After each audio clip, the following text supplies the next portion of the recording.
வணக்கம் மக்களே. இன்னைக்கு தமிழ்நாடுல நிறைய விஷயம் நடந்திருக்கு. அதுல முக்கியமான நியூஸ் வந்து உங்ககிட்ட நான் ஷேர் பண்ணிட்டு பரபரப்பா நான் ஓடிடுறேங்க. அதுல முதல்ல என்ன பாத்தீங்கன்னா, நம்ம விஜய் அவர்கள் வந்து பாக்குறதுக்கு நிறைய பேர் வெயிட் பண்ணிட்டு இருக்காங்க. அப்படி வெயிட் பண்ணி இருக்கிறப்போ இப்ப வந்து கியூ கிட்ட எல்லாமே போட்டோ எடுத்துட்டு இருக்காங்க. அது என்னன்னா சாதாரண மக்கள்னால அங்க நடிகர்கள், ஏன் நடிகர்கள்னா பெரிய ஆளுங்களா அப்படிங்கன்னா கேட்காதீங்க. நடிகர்கள் வந்து ஒரு கட்டத்துக்கு மேல இருக்காங்கல்ல, அப்படி இருக்கிறப்போ அவங்களோட போட்டோஸ் தான் பாக்குறப்போ ரொம்ப ரொம்ப சந்தோஷமா இருக்கு.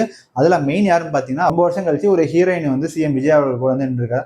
அந்த ஹீரோயின் யாருன்னு பாத்தீங்கன்னா சிம்ரன் அவர்கள். ஸோ சிம்ரன் அவர்கள் வந்து ரொம்ப வருஷம் கழிச்சு அவங்க ஃபேமிலி கூட பசங்க 2 பேர் கூட வந்து போட்டோ எடுத்திருக்காங்க. இப்போ ரீசெண்ட் டேஸ்ல எல்லாருமே வந்து சிஎம் விஜய் அவர்கள் வீட்லயோ இல்லை ஆஃபீஸ்லயோ பார்த்துட்டு அவர் கூட போட்டோ எடுத்துட்டு இருக்காங்க. ரொம்ப ரொம்ப சந்தோஷமான விஷயம். அது மட்டும் இல்லாமல் அது தொடர்ந்து என்னன்னா சாம் அவர்கள், நடிகர் சாம் அவர்களும் வந்து பார்த்தாரு. இப்போ ரீசெண்டா நம்ம நடிகர் சிம்பு அவர்களும் வந்து பார்த்துட்டு போயிருக்காங்க. அது ரொம்ப ரொம்ப சந்தோஷமான விஷயம். ஏன்னா இப்போ தொடர்ந்து எல்லாருமே வந்து பார்த்துட்டு போறப்போ சிஎம் விஜய் அவர்களும் இதுக்காக ஒரு டைம்னா இருக்கா? ஏன்னா மக்கள் பணி வந்து ஒரு பக்கம் இருந்தாலும் நாம ஒரு சினிமா ஃப்ரெண்ட்ஸுக்காக டைம் ஒதுக்கி பார்க்கலாம். ரொம்ப ஹம்பிளான பர்சனுங்கன்னு சொல்லி எல்லாருமே சொல்றாங்க. இப்போ 2 நாளுக்கு முன்னாடி ஸ்னேகா அவர்களும் ஸ்னேகாவோட ஃபேமிலியை பார்த்துட்டு இவரும் போட்டோஸ் தான் எடுத்திருக்காரு. இப்போ ஒவ்வொருத்தவங்க அது லைனா வந்து ஓ நேற்று இவங்க போனாங்களா, இன்னைக்கு நாங்க வரங்கன்னு சொல்லி சிஎம் கிட்ட அப்பாயின்மெண்ட்னா கேட்டு போட்டோ எடுத்துட்டு போறாங்க. ரொம்ப பார்க்கவே சந்தோஷமா இருக்கு.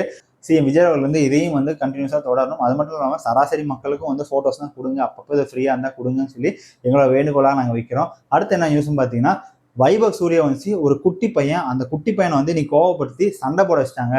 என்னன்னா இப்போ வந்து நம்ம டீம் ஏ இந்தியன் டீம்ல வந்து எல்லாம் மேட்ச் போயிட்டு இருக்குல்ல, அதுல வந்து என்னன்னா சூப்பர் ஓவர்ல வந்து தோத்து போயிட்டாங்க. நார்மலா ஒரு மேட்ச் விளையாடி 2 பேரும் ஈக்குவல் பாயிண்ட்ஸ்ல இருந்தாங்க.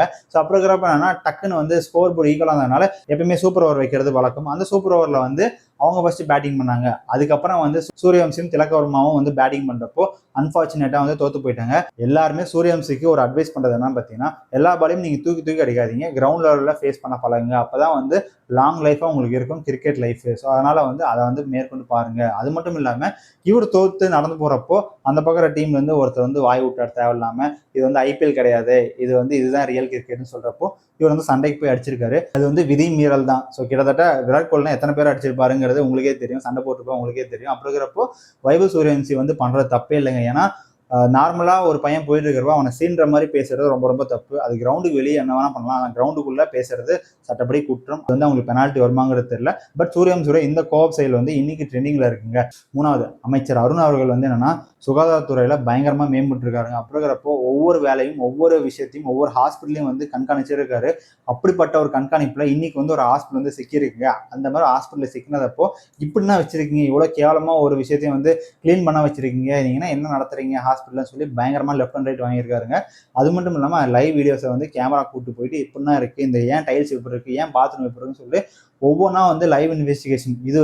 இது வந்து அருண் மட்டும் பண்ணலங்க, ஒவ்வொரு அமைச்சரும் வந்து கல்வித்துறை இருந்தாலும் சரி, ஸ்போர்ட்ஸா இருந்தாலும் சரி, இல்லை அறநிலையம் சரி, எல்லாருமே ஒவ்வொரு கட்டத்தில் வந்து டெய்லியுமே ஒரு இன்வெஸ்டிகேஷன், டெய்லியுமே அந்த வேலையை பண்ணிட்டு தான் இருக்காங்க.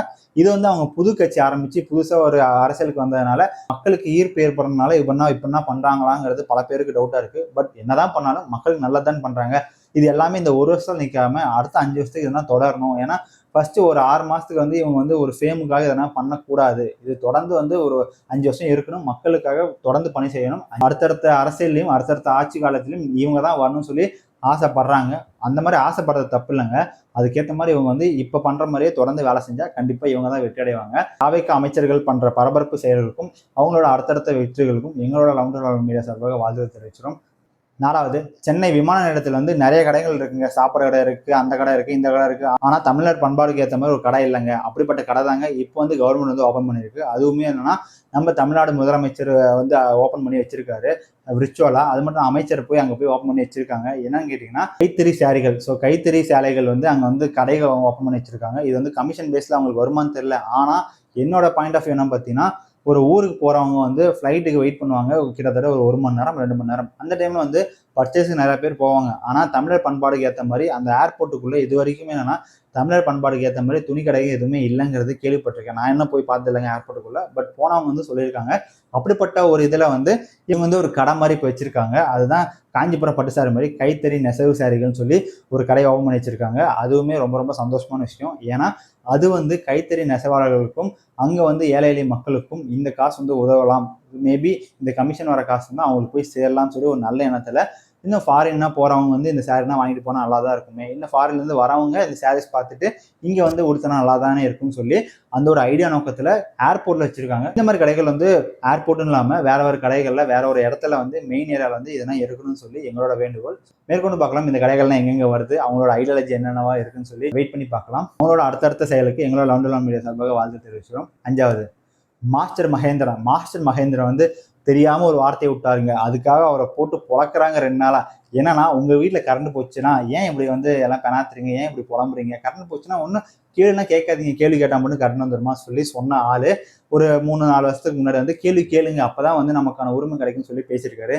ஆல்ரெடி அவருக்கு வந்து ஒரு பயங்கரமான கெட்ட பேர் இருக்கு. இன்னொன்னு, அவருக்கு நிறைய படங்கள் வராதுக்கு காரணம் என்னன்னா, அவர் வந்து ஓவரா வாய் பேசுறதுனால தான். அவருக்கு வந்து இப்ப இல்லைங்க, சின்ன வயசுலயே இவரோட ஓவர் பேச்சுனா, இவரோட ஓவர் ஆட்டிடியூட்னால ஒரு பட வாய்ப்பே இழந்திருக்காருன்னு சொல்லி பேர் பேசியிருக்காங்க. அதுல வந்து ஒரு படம் தான் சூரியவம்சம்.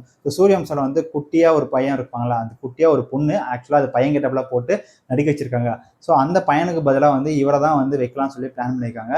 இவர் என்ன போய் பேசியிருக்காருன்னா, அந்த டேரக்டர் கிட்ட வந்து இது என்ன ஸ்கிரிப்ட், நீங்க வந்து கதைனா என்கிட்ட கொடுக்கவே இல்லை, நீங்க முக்கியமா என்னன்னா கேமரா ஆங்கிள் இருக்கும், அந்த லென்ஸ் என்ன லென்ஸ்னா கேட்டிருக்காரு. இதை பார்த்துட்டு டேரக்டர் பயங்கரமா டென்ஷன் ஆயிருக்காரு. சரி, நார்மலா கேட்கலாம், தப்பு இல்லை. ஆனா அவர் கேட்குற விதம், குட்டி வயசுலேயே வந்து ஒரு சீன் என்ன சொல்லாம நீங்க வந்து ஆடிஷன் தான் வந்திருக்கீங்க, ஆடிஷன்ல வந்து நீங்களே வந்து இந்த மாதிரி பேசினா இப்போ எப்படின்னு சொல்லி அப்போ வந்து டேரக்டர் விக்ரமன் வந்து டென்ஷன் ஆகி இவரை வந்து அமுச்சு விட்டாங்க இந்த பையனை. ஸோ அதுக்கு பதிலாக தான் அந்த ஒரு குட்டி பொண்ணை வந்து பையனா மாற்றி நடிக்க வச்சிருப்பாங்க. இப்போ ஒரு ட்ரெண்டிங் ஆனது எங்கன்னு பார்த்தீங்கன்னா, மாஸ்டர் படத்தில் குட்டி விஜய் சேதுபதியாக வந்து நடிச்சிருப்பாரு. ஸோ அதில் வந்து ட்ரெண்டிங் ஆகி இப்போ வந்து கொஞ்சம் படங்கள்லாம் நடிச்சிட்டு இருக்காங்க. அதுவும் அவ்வளோவா வந்து பேசப்படல. பட் இருந்தாலும் என்னன்னா, ஒரு சேனல்ல, ஒரு யூடியூப் சேனல்ல வந்து இன்டர்வியூ தரப்போ இங்க ஒவ்வொரு விஷயத்தையும் ஒவ்வொரு வார்த்தையும் பார்த்து தான் பேசுற மாதிரி இருக்கு. அப்படிப்பட்ட ஒரு வார்த்தை பேசுறப்போ, கரண்ட் இல்லையா, எங்க வீட்டுல இருந்து கரண்ட் எடுத்துக்கோங்க, ஏன்னா சோலார் பவர் சிஸ்டம் தான் யூஸ் பண்ணுங்க, அப்படி எல்லாமே சோலார் பவர் சிஸ்டம் தான் யூஸ் பண்ண முடியாதுன்னு சொல்லி பல பேர் திட்டுறாங்க. ஏன்னா உங்க வீட்டுல சோலார் பவர் சிஸ்டம் வைக்கிறதுக்கு இடம் இருக்கு, ஆனா ஏழை எளிய மக்களோ இல்லை மிடில் கிளாஸ் மக்கள் கிட்ட எங்க இடம் இருக்கு வைக்கிறதுக்கு?